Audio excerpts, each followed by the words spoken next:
Menga tuhmat qilishdi. Feruza Normatova ko'zida yosh bilan yana murojaat qildi.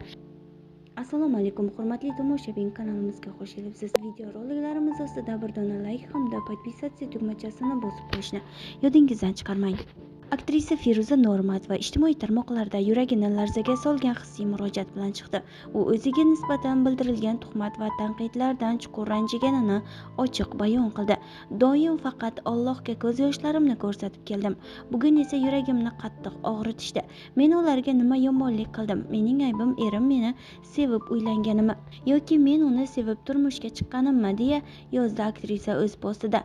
Feruza Normatova tanqidchilarning so'zlari uni ranjitganini yashirmadi. U o'z fikrining davomida shunday deydi: hamma tuhmat qilganlarga Rabbim hakam bo'lsin. Menga qilgan tuhmatlari o'z boshlariga qaytmasin, Alloh asrasin, qaytar dunyo bu. Aktrisaning bu murojaati qisqa fursatda ijtimoiy tarmoqlarda keng muhokamalarga sabab bo'ldi. Ko'plab muxlislar uni qo'llab-quvvatlab, mehr va sabr tilovchi izohlar yozishdi, deyiladi xabarda. Biz bilan qoling va kanalimizni kuzatib boring.